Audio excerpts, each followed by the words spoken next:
గ్రామాల అభివృద్ధికి కేంద్రంలోని మోదీ ప్రభుత్వం కట్టుబడి ఉందని, ఆ దిశగానే 2014 నుంచి గ్రామ పంచాయతీలో అనేక అభివృద్ధి పనులు జరుగుతున్నాయని బీజేపీ జిల్లా అధ్యక్షుడు గంగాడి కృష్ణారెడ్డి తెలిపారు.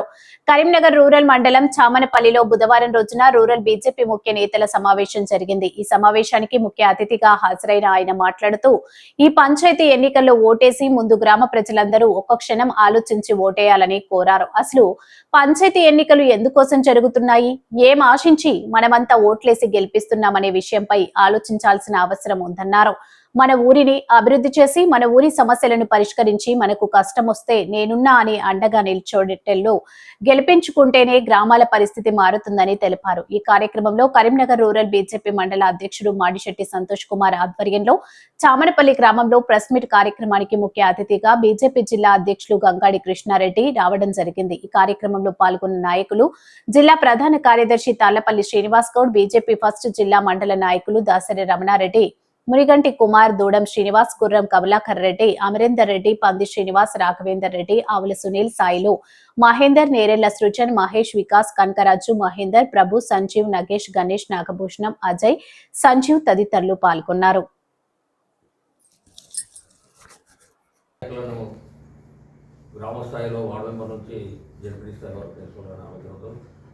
కేంద్ర మంత్రివర్యులు బండి సంజయ్ కుమార్ గారు ఉన్నారుగా ఆలోచన విధానంతో ఈరోజు వారు పెద్దలు జిల్లా అధ్యక్షులు కృష్ణారెడ్డి గారు ఈరోజు ఏదైతే పాత్రికేయులు ఉన్నారో స్థానిక సంస్థల గురించి మాట్లాడతారు.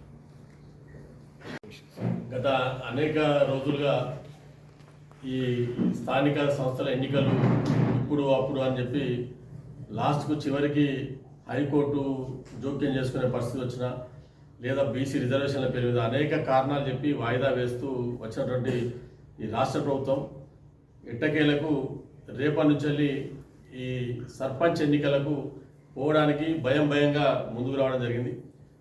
ప్రజలంతా కూడా మాకు ఈ గ్రామాల అభివృద్ధి చేసుకోవడం కోసం కానీ, లేదా మా కష్ట సుఖాలకు అనుకూలంగా ఉన్నటువంటి వ్యక్తిని ఎన్నుకోవడం కోసం ఎదురు చూస్తున్నారు గత అనేక నెలలుగా. ఇటువంటి సమయంలో మా గ్రామాలు అభివృద్ధి చేసుకోవడానికి నిధులు ఎక్కడి వస్తాయి, అదేవిధంగా ఏ పార్టీ ప్రజలకు అండగా ఉన్నది, ఏ పార్టీకి గెలిపిస్తే, ఏ పార్టీ బలపరిచిన అభ్యర్థులను గెలిపిస్తే మా గ్రామాలు అభివృద్ధి చెందుతాయి, వాళ్ళందరూ కూడా ఎన్నుకోవడానికి మన కరీంనగర్ జిల్లాకు సంబంధించినటువంటి ప్రజలంతా కూడా ఎదురు చూస్తున్నారు. అది రేపటి నుంచి ఎన్నికలకు తెరలేవబోతున్నది. దీనిలో వాస్తవానికి ఇలా గ్రామాలు అభివృద్ధి చెందుతున్నాయంటే కేవలం కేంద్రం ఇచ్చేటువంటి నిధులతోటి అభివృద్ధి చెందుతున్నాయి తప్ప ఎక్కడ కూడా ఈ రాష్ట్ర ప్రభుత్వం, గతంలో ఉన్నటువంటి బీఆర్ఎస్ ప్రభుత్వం కానీ, ఇప్పుడు గత 2 సంవత్సరాల ఈ కాంగ్రెస్ ప్రభుత్వం కూడా చిల్లి గవ్వ కూడా ఈ యొక్క గ్రామాలకు ఇచ్చినటువంటి దాఖలాలు లేవు. ఇవాళ కేవలం కేంద్ర నిధుల ఏవైతే వచ్చినటువంటి కేంద్రం నుంచి వచ్చిన నిధులతోటి ఇవాళ గ్రామాలు నడుస్తున్నాయి, అభివృద్ధి కార్యక్రమాలు నడుస్తున్నాయి తప్ప ఈ రాష్ట్ర ప్రభుత్వాల నుంచి ఇచ్చినటువంటి పరిస్థితి లేదు. గతంలో బీఆర్ఎస్ ప్రభుత్వం హయాంలో కూడా గ్రామ పంచాయతీ సర్పంచ్ అంతా కూడా వాళ్ళ ప్రభుత్వం పరిశీలిస్తుందని చెప్పి నమ్మి అనేక పనులు చేసి చివరికి చాలామంది ఆత్మహత్యలు కూడా సర్పంచ్ అంతా కూడా ఆత్మహత్య చేసుకునే పరిస్థితి కల్పించినటువంటి బీఆర్ఎస్ ప్రభుత్వం. ఈ 2 సంవత్సరాల నుంచి రూపాయి ఇవ్వలేనటువంటి కాంగ్రెస్ ప్రభుత్వం ఇవి 2 కూడా ఇవ్వలేదు. కేవలం ఇలా మోడీ గారి కేంద్ర ప్రభుత్వం నుంచి వచ్చినటువంటి నిధులు మాత్రమే వస్తున్నాయి. ఇవాళ ఈ కరీంనగర్ పార్లమెంటరీ నియోజకవర్గంలో ఇలా ప్రతి గ్రామానికి కూడా ఏదో రకంగా గౌరవ పార్లమెంట్ సభ్యులు, కేంద్ర హోంశాఖ సహాయ మంత్రి వాళ్ళు బండి సంజయ్ కుమార్ గారు ఏదో రకంగా ఈజీఎస్ ద్వారా కానీ, ఎంపీ ల్యాడ్స్ ద్వారా కానీ ప్రతి గ్రామానికి ఏదో ఒక కార్యక్రమం చేసినాం. ఈ పార్లమెంట్ పరిధిలో ఉన్నటువంటి 800 పైచిలుకు గ్రామాలకి దాదాపు ప్రతి గ్రామానికి ఏదో రకంగా చేసినాం. ఇవాళ బోర్లు కూడా 700 పైగా బోర్లు నీటి ఎద్దడి ఉన్నటువంటి కానీ, కొన్ని సంఘాలకు కానీ, స్కూల్స్ కానీ, కాలనీలకు కానీ ఎక్కడ నీళ్ళు లేకపోతే 700 పైగా బోర్లు వేయించినటువంటి పరిస్థితి. ఇలా రాష్ట్రం అంతా కూడా ఇలా ప్రతి ఇంటికి కూడా ఒక వ్యక్తికి కావాల్సినవి కానీ, ఒక కుటుంబానికి కావాల్సినవి కానీ, ఒక గ్రామానికి కావాల్సినవి, ఈ జిల్లాకు కావాల్సిన అన్ని కూడా కేంద్రం నుంచి వస్తున్నాయి. ఇలా ఉచితంగా రేషన్ బియ్యం ఇచ్చేది ఇలా మోడీ గారి ప్రభుత్వం. ఇవాళ ఆ బియ్యాన్ని వండుకొని తినడానికి కూడా ఉజ్వల గ్యాస్ పథకం ఇస్తున్నాం. ఇవాళ ఆరోగ్యం కోసం ఆయుష్మాన్ భారత్ కానీ, ఇవాళ ఇందిరమ్మ ఇళ్ల పేరు ఇచ్చేటువంటి పైసల్లో కూడా ఇలా కేంద్రం ఇచ్చేటువంటి పైసలు ఇచ్చి ఇలా బిల్లులు చేతులు దుక్కునే పరిస్థితి. గతంలో కూడా 2 లక్షల పైగా ఇళ్లను గత బీఆర్ఎస్ ప్రభుత్వం కూడా వాటిని పక్కదారి పట్టించినటువంటి పరిస్థితి ఈ రాష్ట్రంలో ఉంది. ఇవాళ గ్రామానికి ఇలా ఒక బల్బ్ వేయాలన్నా కూడా ఇలా కేంద్రం ఇచ్చేటువంటి పైసలే.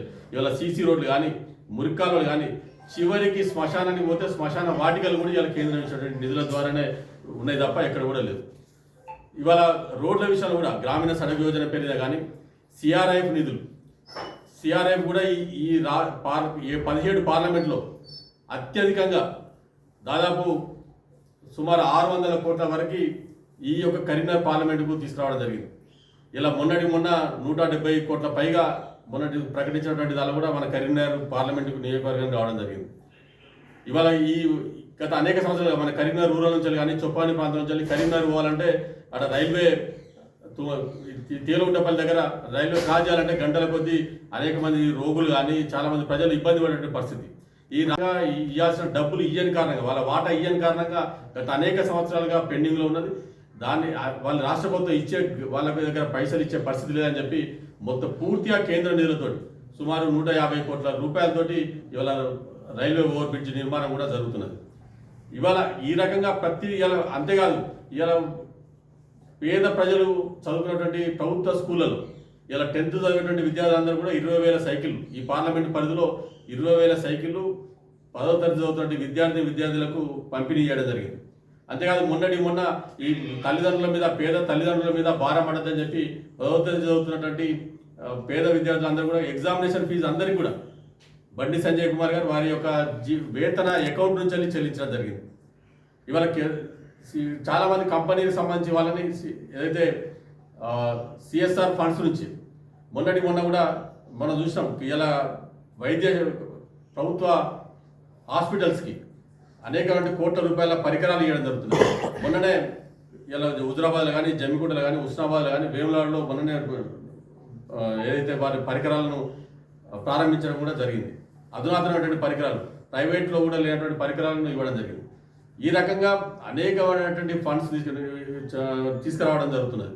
ఇలా బండి సంజయ్ కుమార్ గారు ఇవాళ ఈ నియోజకవర్గ అభివృద్ధి కోసం అతను నమ్ముకొని గెలిపించినటువంటి ఈ నియోజకవర్గ గ్రామాల అభివృద్ధి కోసం పనిచేస్తున్నారు. కాబట్టి ఇవాళ ప్రజలంతా కూడా ఇలా పాలించేటువంటి బర్రెకు గడ్డేయాలా లేదా దున్నపోతులకు గడ్డేయాలా అని చెప్పి ఆలోచించుకోవాల్సిన తరుణం ఆసన్నమైంది. కాబట్టి ఇవాళ బీఆర్ఎస్ ప్రభుత్వం వాళ్ళ గతంలో ఇవ్వలేదు.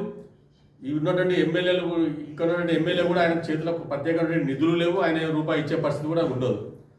ఇవాళ కాంగ్రెస్ ఆయన స్వయాన ముఖ్యమంత్రి నన్ను ఘోషినా కూడా నా దగ్గర పైసలు లేదని చెప్పి ఆయనే ప్రకటించేసిండు. అటువంటి సమయంలో గ్రామాలకు పైసలు ఇచ్చే పరిస్థితి లేదు. ఇవాళ వాళ్ళ మంత్రివర్గ సమావేశం అనంతరం మంత్రులే స్వయంగా, రాష్ట్ర ప్రభుత్వమే స్వయంగా తెలియజేసింది. ఇవాళ ఎన్నికలు పెట్టేది కూడా ఇవాళ ఏదో ప్రజల మీద ప్రేమతోడో ఏదో ప్రజాస్వామ్యాన్ని రక్షిస్తామనో లేకపోతే గ్రామాలు అభివృద్ధి చేద్దామనో కాదు, కేవలం కేంద్ర నిధులను రాబట్టుకోవడం కోసం మాత్రమే అని చెప్పి స్వయంగా డైరెక్ట్ బహిరంగంగా పత్రికాముఖంగా చెప్పినటువంటి పరిస్థితి. అంటే ఇవాళ పైసలు ఇచ్చేది కేంద్రం, రాష్ట్ర బీజేపీ ప్రభుత్వమే. కాబట్టి ఇవాళ అది ఈ రాష్ట్ర ప్రభుత్వం ఇచ్చే పరిస్థితి లేదు, వాళ్ళు బీఆర్ఎస్ ప్రభుత్వానికంటే అసలే ఇచ్చే పరిస్థితి లేదు. కాబట్టి వాళ్ళకి బీఆర్ఎస్ నాయకులు కూడా ఇచ్చే పరిస్థితి లేదు. కాబట్టి ఇవాళ బండి సంజయ్ కుమార్ గారు ఇవాళ ఆయనే అభ్యర్థి. ఇవాళ భారతీయ జనతా పార్టీ అభ్యర్థులు పైసలలో వాళ్ళు కొంచెం బలహీనంగా ఉండొచ్చు, అయినప్పటికీ కూడా వాళ్ళు ప్రజాసేవ చేయడంలో చాలా గట్టినటువంటి నాయకులు. ప్రజాసేవ కోసం ఇలా గతంలో కానీ, గత ప్రభుత్వం మీద కానీ, ఈ ప్రభుత్వం మీద కానీ పోరాటం చేసేటువంటి పార్టీ భారతీయ జనతా పార్టీ మాత్రమే. ఇవాళ అండగా ఉండేటువంటి ఇలా నాయకుడు కూడా బండి సంజయ్ కుమార్ గారు. కాబట్టి బండి సంజయ్ కుమార్ గారే ఇవాళ ప్రతి గ్రామంలో కూడా అభ్యర్థిగా ఉంటున్నారు. కాబట్టి వారి కోసం భారతీయ జనతా పార్టీ బలపరిచిన అభ్యర్థులందరినీ కూడా గెలిపించాలని చెప్పి కరీంనగర్ జిల్లా ప్రజలందరూ కూడా విజ్ఞప్తి చేస్తాం మీ పత్రికా ముఖంగా. ఇవాళ ఈ రాష్ట్ర ప్రభుత్వం మొన్న ప్రకటించడం చేసిండు, ఏది ఏకగ్రీవంగా సర్పంచ్లు ఎన్నుకుంటే 10 లక్షల రూపాయలు ఇస్తామని చెప్పి. గతంలో బీఆర్ఎస్ ప్రభుత్వం కానీ, అంతకంటే ముందు కాంగ్రెస్ ప్రభుత్వం కానీ ఎన్నడూ కూడా పైసలు ప్రకటనల వరకే పరిమితమయ్యేది కానీ ఎప్పుడు కూడా ఇవ్వలేదు. గత బీఆర్ఎస్ ప్రభుత్వం 5 లక్షల రూపాయలు ఏకగ్రీవం అయితే ఇస్తా అని చెప్పారు, కానీ ఇచ్చినటువంటి పరిస్థితి అయితే లేదు. ఇవాళ బండి సంజయ్ కుమార్ గారు నిన్ననే ప్రకటించడం జరిగింది, ఎవరైతే భారతీయ జనతా పార్టీ బలపరిచిన అభ్యర్థిని ఎవరు గెలిపిస్తే యునానిమస్గా ఎన్నుకుంటే ప్రోత్సాహక నిధులు 10 లక్షల రూపాయలు ఇస్తా అని చెప్పడం జరిగింది. కాబట్టి ఏకగ్రీవంగా భారతీయ జనతా పార్టీ బలపరిచిన అభ్యర్థులను ఎన్నుకోవాల్సిందిగా ఏకగ్రీవం చేయాల్సిందిగా కరీంనగర్ జిల్లా ప్రజలందరూ కూడా కోరుతున్నాం. ఖచ్చితంగా భారతీయ జనతా పార్టీ కానీ బండి సంజయ్ కుమార్ గారు మాట ఇచ్చిందంటే వదిలిపెట్టేది లేదు. ఖచ్చితంగా మాట నెరవేరుస్తాం కాబట్టి తప్పనిసరిగా మా మాట నిలబెట్టుకుంటాం. కాబట్టి భారతీయ జనతా పార్టీ బలపరిచిన అభ్యర్థులను గెలిపించాల్సిందిగా ఏకగ్రీవం చేయాల్సిందిగా మీ ద్వారా కరీంనగర్ జిల్లా ప్రజలందరూ కూడా విజ్ఞప్తి చేస్తున్నాం. ఇవాళ గ్రామాల